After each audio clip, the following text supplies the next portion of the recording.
Yeah, very bad. Pointer is here. This is your advantage. It just takes a second sometimes to get caught up, so don't panic and think that it's not moving a lot of times. That's why people you see jumping between, because they're a little ahead of the game. So,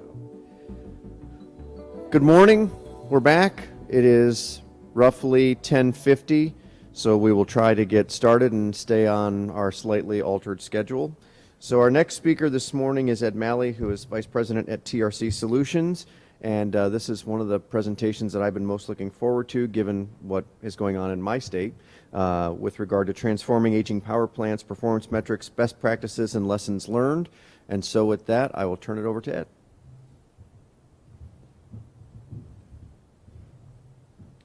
Well, yeah. Good morning, everyone, and thanks for being with us today. I really admire all the hard work that the other presenters have put into their products and services and keeping the coal fleet running. Not all coal plants will survive this, and I'm going to talk about the ones that are being decommissioned, retrofitted, closed, sold for other purposes, and so on and so forth.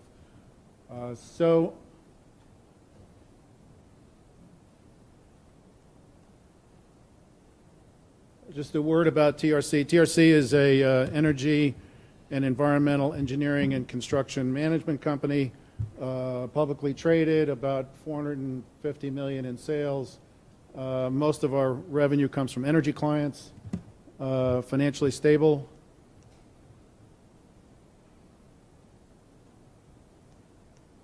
I'm about as patient as the other presenters are. So, we tend to be located in the Northeast, the West Coast, Texas, and we're filling in the upper Midwest and Southeast with some acquisitions. 3,000 people.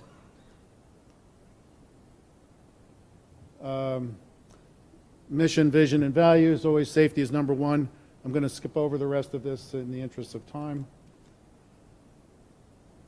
And get to announced retirements of power plants. So virtually every state in the country has got some closures. These markets started on the West Coast and on the East Coast and in Texas, where there were oil burners. Economics is a major driver. Oils are more expensive than coal or gas, so the oil plants got closed, tended to be closed first. The market is 150 sites. More or less. That number has stayed constant over the last 2 or 3 years. 500 units, so a unit is a boiler and a turbine. A site is a site. If you use EPRI's decommissioning numbers,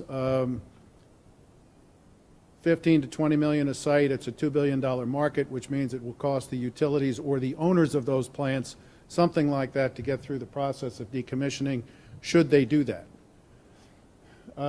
Economic drivers are gas prices and heat rate. The heat rate in a coal-fired power plant is 10 or 11,000 BTUs a kilowatt hour. I think Siemens turbine is down below 7,000. So there's technology drivers, there's a cheap gas driver, and there's, of course, regulatory drivers, which we have tended to focus on. But the thing that's causing these plant closures is cash. As a friend of mine likes to say, the answer is cash. What was the question? The peak closure years, and by closure I mean shutting plants down, likely to be 2015-16, coincident with the MAT's deadlines for compliance. And all these plant closures are a major driver of transmission projects throughout the footprints that they serve. Just a word on reserve margins. A lot of discussion, what are we going to do without the 35 or 50 or 70 gigawatts of power? Reserve margins are pretty significant in most regions of the country, with the exception of California, Texas, and New York. When all the coal plants close, gas goes into curtailment, greenhouse gas kicks in, these numbers are going to change. But right now, the reserve margins are significant, with the exception of California, Texas, and New York. Transmission system impacts. This is not the perfect slide for this, but transmission flows around the country, they tend to flow from certain regions of the country have more power plants and others have less. I tend to think that this map will change a lot when coal plants close. But the points are that taking a node off a grid causes system impacts. NERC does reliability reviews. In some cases, they'll issue a reliability must-run determination. They can't make operators continue to run these plants, but they can give them capacity payments to induce them to run until the reliability issues are addressed. Transmission companies and ISOs act accordingly. So we do a lot of transmission work for investor-owned utilities, and every once in a while they'll complain, oh my, such and such a plant is closing. We have to spend $100 million to upgrade the grid so that the customers have reliable service. Polar vortex. So I had the good fortune to be on a plane from New York to D.C. to Columbus and back to Philly during the polar vortex, and every single one of these old oil burners or coal plants was running, and running hard. So, and of course, after the rules kick in, they may not be able to do that. So people say, well, what's going to happen? There were planned outages of something like 35 gigawatts of capacity that could have been running, but they had planned closures, so they were not running at that time. So that's probably a good thing. The capacity was out there, it just wasn't available at that time. That could be solved by better planning. Gas curtailment, that's a tough issue. If residences need the gas to stay warm, how do you get gas to power plants if the residents are using all the capacity? That's a gas pipeline and storage issue. The utility markets and the commodity markets, gas went from $3 or $4 or $5 up to $100. Now there was a cap of something like $20, and people were in the market said, well, they can't go through the cap, and the traders said, you want the gas? It's $100. You don't want the gas? It's not. Don't take it. So that's another issue to be addressed in the financial markets, and there is but after all this, the bulk power system was pretty stable. There is a NERC report out on this. If anybody's interested in it, it's available on the web. I can get you a copy if you're interested. Just let me know. Reserve margins were very slim, and there's a utility in Ohio that says, hey, we were down to 500 megawatts of reserve margin, and that was it. After that, we were going to have rolling brownouts, blackouts. So this is a serious issue. You can't say it's not going to happen again. It could happen in the summer. It could happen in the winter. But there's work to be done there. 111D rules we've heard a lot about. I'm going to skip over this slide. And I want to talk about our repower initiative. So TRC has been in this market of transforming aging power plant sites since about 2001. We entered into a contract with Con Edison to close a plant in New York City. It was really a real estate deal as part of a big insurance contract, and that was the first one we did. It was a great project for everybody. It was a big real estate transaction. It was a big contract for us. There was development on the back end of it, so all the pieces fell into place. And since that time, we have done 22 projects in one form or another. 15 as an owner's engineer, 5 as a prime. One of them was interesting. It was a mercury boiler up in Connecticut. Those are all finished. There's a whole other series of projects where we're acting as the owner's engineer. Some of them are in progress. Some of them are new. We tend to package the deliverables into 3 or 4 different buckets. The first deliverable we call a playbook. Other people might call it a basic engineering package or a front-end package, but what we try to do is get the existing information that the owners have into an organized format so they know what they have, and then we'll go through an analysis and give them scope of work, cost estimate, schedule for reasonable scenarios that the clients might be interested in, and that can be done in 2 or 3 months, and the results are useful for decision making. The next bucket is effectively a bid package: asbestos survey, hazmat survey, plans and specs, permits, and construction support services on the back end of that. And then for the right project, if the owner's interested and it makes sense for us, we can act as a prime. We have working relationships with, of course, usually our customer is a investor-owned utility, an independent power producer, and then we've gotten to know the asset recovery people, the abatement and demo contractors across the country. So goals, it's always good to have goals when you start a project. Safety is, of course, number one. The safety incident the whole point of this is to remove a risk, a safety risk, a vandalism risk, a financial risk for the various stakeholders. And having a safety incident on a project like this is just a killer. And I mean, literally, it's just devastating to a project. So what we've done is we've developed a health and safety plan, updated through job safety analyses, and one of our clients has asked us to use another technique which is which is required in the process industry. It's called the process hazards analysis.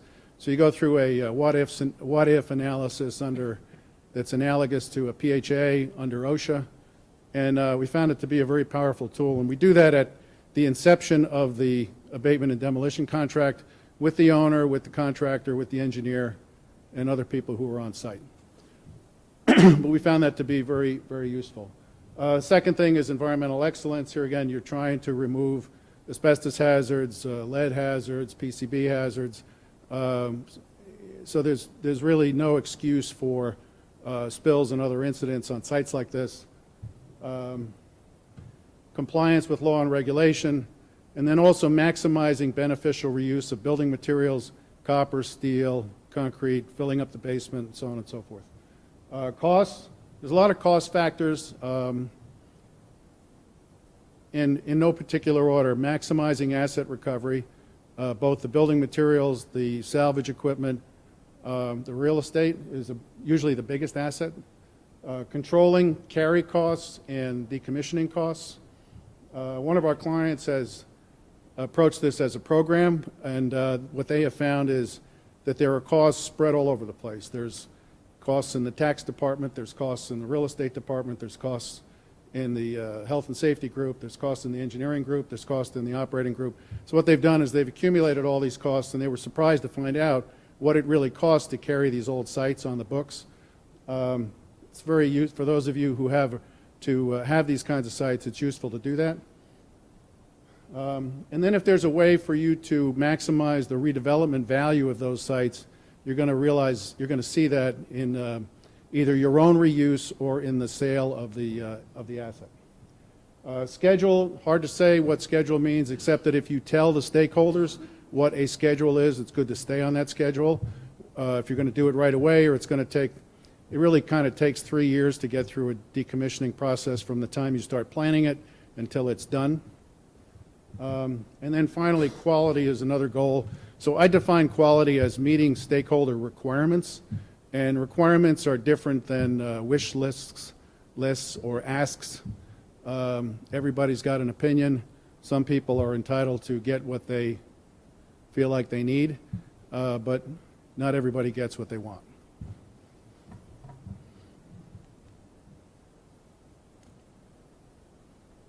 Okay, so there's different business models which can be, and a lot of times these are combined. So owners of these sites, they can retain them for their own reuse, either as generation or transmission. They can retrofit to comply with the various rules. They can sell for utility as sell to another utility or an IPP or a financial buyer as a going concern. There's some data points out in the market. Old coal plants are selling for somewhere between, something like $150,000 a megawatt. Old gas plants, $500,000 a megawatt.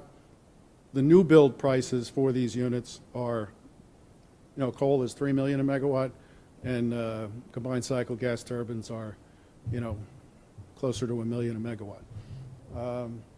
You can sell a site for redevelopment or adaptive reuse. You can sell it for scrap value. And just a word of caution, when you sell it for scrap, that's exactly what you get. There's some people out in the marketplace will say, I can do it for no cash. I just want the scrap. I'll give you back a flat level site at the end of the day. And what has happened on more than one of these sites is they take the scrap and then they go into some form of default. Either they leave or they quit, they dissolve. It's not good for the community. It's not good for the utility. And then there's a scramble to say what happens next. Donations are okay. You get a tax write-off for the value, for the fair market value of the asset.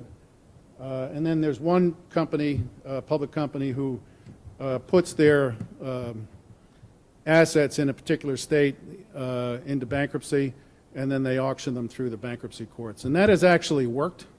I'm not sure if it's the best way to use the bankruptcy law, but it has worked in Connecticut and in New York State. Paying for it. So I'm spending a lot of, there's a lot of things that people would like to do, but in the absence of a return on investment or a legal compulsion to tear down plants, utilities are reluctant to invest the money. But there are ways to pay for this. So for transmission and distribution improvements that have to be done to maintain reliability after a plant is taken off the grid, you can capitalize those costs because most of the T&D systems are regulated utilities. There's asset sales, salvage, scrap and real estate. Salvage in an old coal plant, there's not much there. Scrap, somewhere between $5 and $15 million of copper and steel scrap. Real estate, it depends where it is and how big the site is. The New York City project we talked about, it was $680 million. If you have a small site in the middle of nowhere, it's not going to be worth, like I say, it depends on what you're going to do with it. Rate basing and regulated utilities. I am surprised that utilities who have power plants that they intend to close in regulated states, that they're not charging ahead with that, because they do have an opportunity to rate base those costs subject to the Public Service Commission. But we're not seeing that. Operating costs, the shareholders pay in deregulated utilities, IPPs, the shareholders bear the cost. There are reserve accounting issues. What we're seeing is that people have set up reserves for asbestos. They've set up reserves for coal ash. Not many companies have set up reserves for demolition costs. These costs can be material, and I'm not saying that these companies have gone into bankruptcy because of plants that they're closing, but Dynegy, Mission Energy, and now Energy Future Holdings have all gone into bankruptcy proceedings. Dynegy is out. Mission Energy was acquired by NRG. Energy Future Holdings is just started. Over in Europe, they have a little bit of a different problem, but in Europe, the thermal generators have been suffering because of subsidized renewables, and they have just in the past year taken some huge charges to write down the value of their assets. So I don't know whether that's going to happen here or not, but that's something to think about. So just to drill down into a little bit of detail, playbooks based on, these are TRC deliverables on power plant closure projects. Playbooks tend to be a $120,000 contract 2 or 3 months to execute based on existing information. We'll look at available asbestos and hazardous materials information. We'll look at transmission and other utility issues. We look at asset valuation, develop a matrix of permits that are required to close the site and or keep operating the site, depending on what you're interested in doing. A phase 1 environmental site assessment. We look to see whether there's any constraints on means and methods. And those constraints are, when a plant is being taken out of service, there's always 4 impacts. There's noise, dust, vibration, and trucks. So if any of those issues constrain means and methods, and the means and methods are you can blow it up, you can pull it over, or you can pick it with a crane, you may not be able to use all of those methods or on the entire site. So we look at constraints on means and methods. It always affects the price and the schedule. We look at community impacts, future use scenarios, which is always a very important thing to look at. And then if there's some realistic scenarios, we'll develop them into cost estimates and schedules so that you can make an informed decision about what to do next. And these kinds of packages are useful for groups like boards of directors or public service commissions so that they can see where the costs are coming from. Next level of detail is what we call engineering during decommissioning. There needs to be an asbestos survey. It's helpful to have a hazmat survey. If you don't do those things, you can assume that everything is asbestos and pay an abatement contractor to treat all the insulation as if it is asbestos. Or you can assume that nothing is asbestos and then pay for change orders when you find asbestos. So neither one of those things is really desirable. So we always recommend a thorough asbestos survey, hazmat survey, and we develop these things, and we develop a set of plans and specs for abatement and demolition. Give that to our clients as a bid package.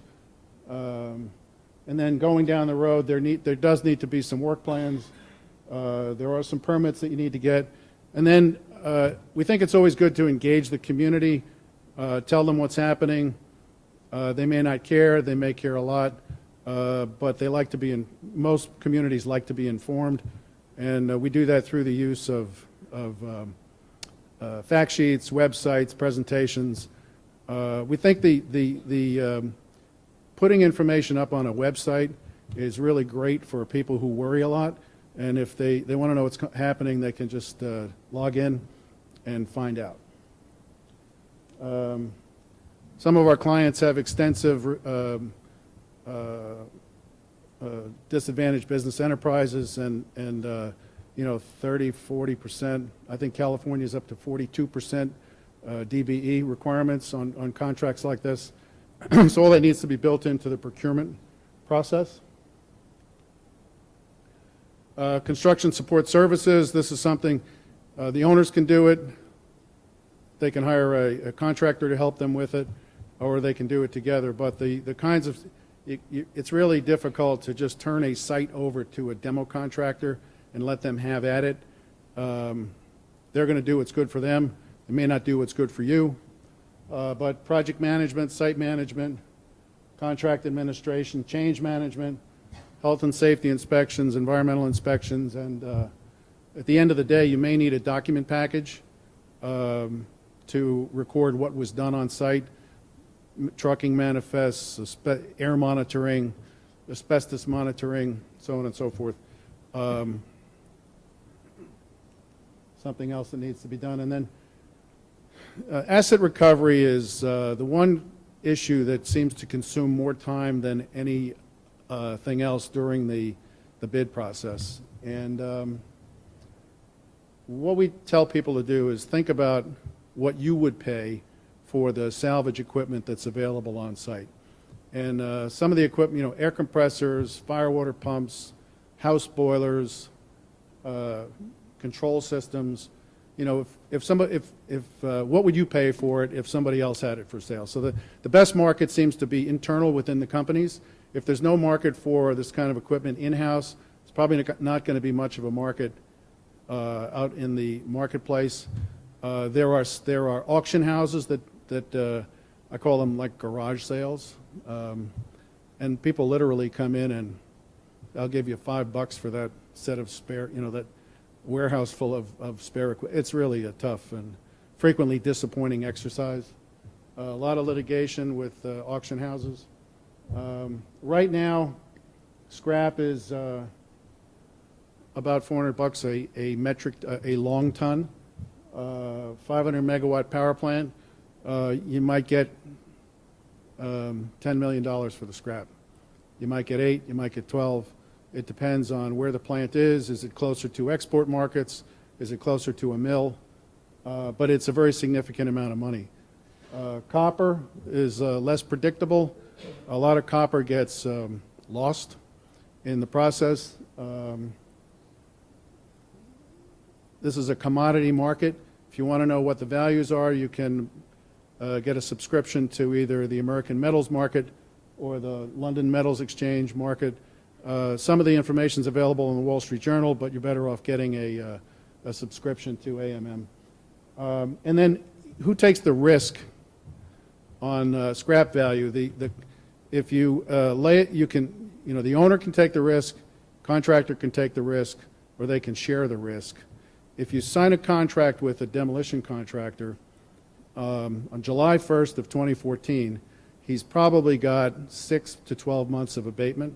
So he's really gambling on the steel markets in 2015 and 2016. So the way that they deal with that risk is they discount either the quantity or the value of the steel, and their bid price will reflect that risk adjustment. The other way you can do it is share the risk and with the contractor, and you share the upside. If you're sharing the downside, share the upside. I'm going to go through some projects, and I think we're okay on time. So this is an old slide that I've given many times in these kinds of presentations, but this is a Con Ed site in New York City. It was First Avenue, just south of the United Nations, to give you an idea of where it's located. So this was an MGP site, then it was a coal-fired power plant, then it was an oil-fired power plant, and finally it was converted to gas before it was closed in 2000. Well, it was closed.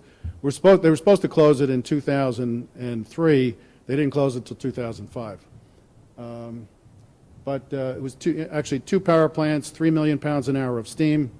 The photo on the upper left, you can see the MGP facilities on the right-hand side of that photograph.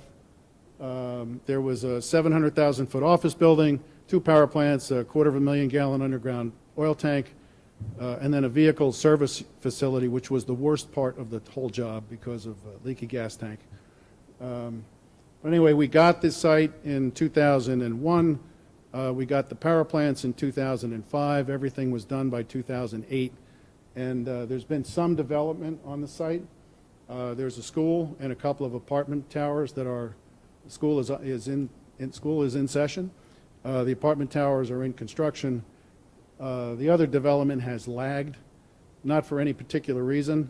One of the other interesting things about this site is there were 7 intake and discharge tunnels, which were very deep, and the top of the tunnel was always below the level of the East River. So they were difficult to get out. We said, hey, we'll close them in place. They said, well, we want to build skyscrapers. We don't want to deal with these old tunnels, so take them out. So we took them out, but it was a tough, tough to get out tunnels that are underwater. Hunters Point and Humboldt Bay, San Francisco. Here again, these were oil-fired power plants. In California, there's always the dirtiest plant in California. Hunters Point is on the waterfront, part of a huge redevelopment zone. It was 400 megawatts. PG&E broke it up into pieces. above ground demo, below ground demo, and then cleanup. You can do that, it just takes longer, it costs more. So we were the prime on this, we did the engineering, we hired the subs. The project was done in 2010, and Humboldt Bay is up at the end of the line in Eureka, California. This was this is a oil-fired plant and a nuclear plant. We did the thermal plant. They just awarded a contract for the nuclear side last year. I guess that's going to also be closed. No future use at this time, but the San Francisco site is part of a very, very large redevelopment area. Austin, Texas. So this was a plant, 500 megawatt power plant in the city of Austin in an environmental justice neighborhood. People have been trying to close this plant for many, many years. In 2007, Austin Energy, as a municipal utility, they finally said, okay, we agree, we're going to close it. So we won this competition, and there were a lot of requirements. It's finished. It was finished the end of last year. The lesson on this plant is what happens if you have a bad asbestos survey, because containment went up, clearance was granted, containment came down, and then we peeled the skin off the boiler and found, guess what, lots of asbestos. So that created, there was a delay, there was a change order, but there's a need for thorough asbestos survey on these projects. Big DBE component, 38%. Contractors, they were all great. We're going to talk about Long Island is, of all places, kind of a laboratory for repowering. And right now there's 5 projects on the island in play in one form or another. So Far Rockaway is near JFK Airport. This is the upper left photo. The coal plant is down. There's 2 peakers. I suspect that there'll probably be some new plants built on this site, but not yet. Glenwood Landing, there were 200 megawatt towers and then these old Riley boilers in the brick building. We have on this side, this is under being demolished at this time. There's peregrine falcons, there's state historic preservation issues. Just because you say you want to do it doesn't mean you can go ahead and do it. You got to deal with all these ancillary issues that pop up. It's almost done. The driver on the Glenwood Landing site was property taxes, which were north of $20 million a year.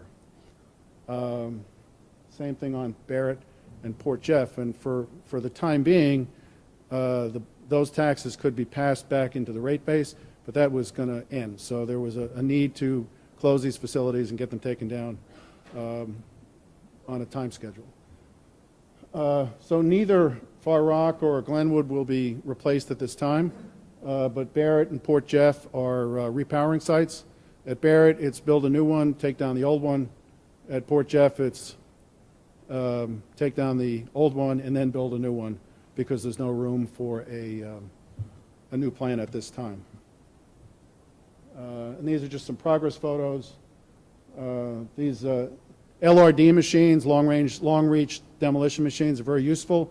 They're up to about 180 feet. It's a good way to use equipment, more equipment, less labor to take these plants down. It reduces the risk of an accident. And